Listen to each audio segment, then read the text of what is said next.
வண்ணத்தமிழ் cinema இணைய தொலைக்காட்சி நேயர்களுக்கு இனிய வணக்கம்.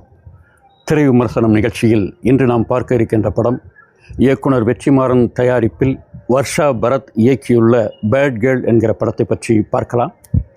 பொதுவாக இந்த படத்தோட விமர்சனத்துக்கு போகிறதுக்கு முன்னாடி இந்த படத்தை பற்றி சில விஷயங்கள்.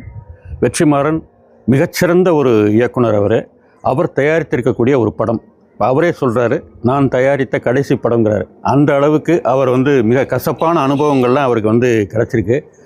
ஆக இப்போ என்னென்னு கேட்டிங்கன்னா, ஒரு நல்ல தயாரிப்பாளர் இதோட நிறுத்திக்கிறோம்னு சொல்கிறது தமிழ் சினிமாவுக்கு ஏற்பட்ட இழப்பு. காரணம், இந்த படத்தில் ஏற்பட்ட கசப்பான அனுபவங்கள், சென்சாரில் ஏற்பட்ட பிரச்சனைகள், ஃபினான்ஷியல் பிரச்சனைகள் இப்படி இருக்கலாம். அது கண்டிப்பாக ஒரு கிரியேட்டரை பாதிக்கும். அதை தான் அவர் வெளிப்படுத்துகிறாரு. இந்த படத்தை பற்றி பார்ப்போம். இந்த படம் வர்ஷா பரத்தோடு இயக்கி இருக்கக்கூடிய ஒரு படம். பொதுவாக பெண்கள் பிரச்சனையை பற்றி பேசக்கூடிய ஒரு படம். அதாவது ஒரு 15 வயசுலேருந்து 35 வயசுக்கு இடைப்பட்ட இந்த காலகட்டத்தில் பெண்கள் என்ன செய்ய நினைக்கிறாங்க, எதை நோக்கி கவரப்படுறாங்க, ஏன் கவரப்படுகிறார்கள், இதனால் வரக்கூடிய பிரச்சனைகள் என்ன அப்படிங்கிறத பற்றி ஒரு அழுத்தமாக பேசக்கூடிய ஒரு படம். இதில் என்ன இந்த படத்தில் பிரச்சனைன்னு கேட்டிங்கன்னா, இதையே ஒரு ஆண் இயக்கி இருந்தால் இது ஒரு மிகப்பெரிய பிரச்சனையை உண்டு பண்ணியிருக்கோம். இந்த படத்தோட இயக்குனர் ஒரு பெண் அப்படிங்கிறது ஒரு சிறப்பம்சம். இந்த படத்தை பற்றி விமர்சனமாக தெளிவாக விரிவாக பார்ப்போம். அதுக்கு முன்னாடி வண்ணத்தமிழ் இணையதளத்தை, இந்த வண்ணத்தமிழ் சினிமா இணையதளத்தை சப்ஸ்கிரைப் செய்யாதவர்கள் சப்ஸ்கிரைப் செய்து கொள்ளுங்கள். நோட்டிஃபிகேஷன் பட்டன் ஆன் பண்ணிக்கங்க. அப்போ தான் நாங்கள் போடக்கூடிய வீடியோக்கள் அத்தனையும் உங்களை அடையும். படத்தை பற்றி பார்ப்போம். இந்த படத்தோட இயக்குனர் வர்ஷா பரத் நான் ஏற்கனவே சொன்னேன். இந்த படத்தில் நடிச்சிருக்கக்கூடிய ஹீரோயின் அவங்களுடைய ஸ்கூல் டேஸில் இந்த படம் ஸ்டார்ட் ஆகுது. ஸ்கூல் டேஸில் இந்த பொண்ணு சந்திக்கக்கூடிய பிரச்சனைகள், அந்த கிட்டத்தட்ட 13 வயசுகள்னு சொல்லுவோம்னா, அந்த டீனேஜில் வரக்கூடிய இன்ஃபாக்சுவேஷன் சொல்லலாம். அது காதல் கிடையாது, இணக்கவர்ச்சி அப்படிங்கிறதான் சொல்லலாம். தன் கூட படிக்கக்கூடிய ஒரு பையனை பார்த்து அந்த பொண்ணு விருப்பப்படுறா. யாருமே இல்லாத ஒரு தனிமையான ஒரு இடத்துக்கு போய் அந்த பையனும் அந்த பொண்ணும் கிஸ் பண்ணிக்கிறாங்க.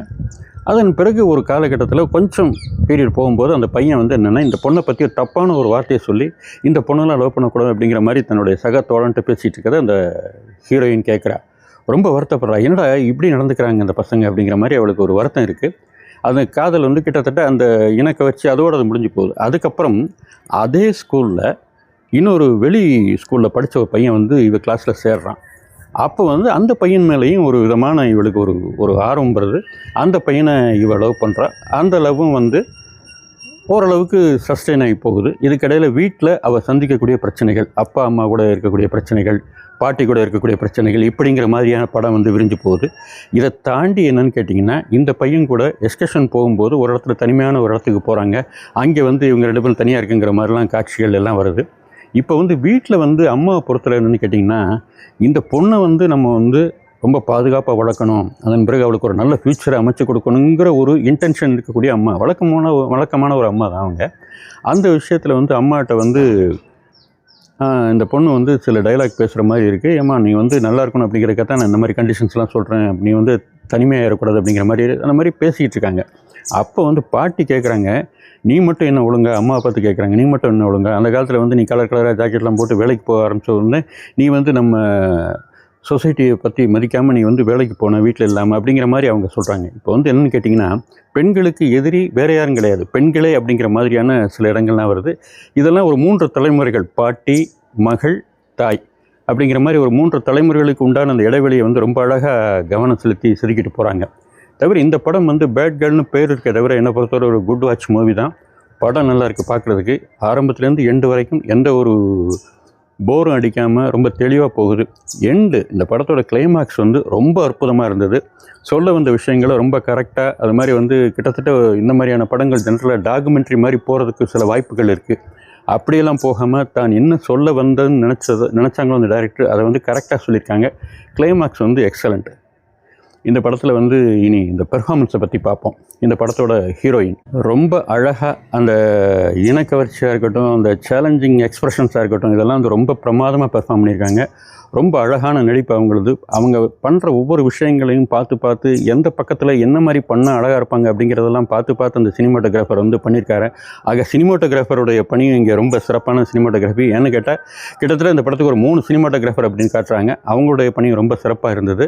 மியூசிக் அமித் திரிவேணி, அது ஆர்ஆர் மற்ற பீட்டெல்லாம் கொஞ்சம் ரசிக்கிற மாதிரி இருந்தது. பாடல்கள் ஒன்றும் பெரிய நம்ம சிறப்பாக சொல்கிற மாதிரியெல்லாம் அதில் இல்லை. எடிட் ராதேஷ் ஸ்ரீதர். கரெக்டாக வந்து எந்தெந்த காட்சிகளுக்கு எந்த அளவு அது தேவையோ அந்த அளவுக்கு ரொம்ப கரெக்டாக பண்ணியிருந்தாங்க. அவங்களுடைய பணியும் ரொம்ப சிறப்பு.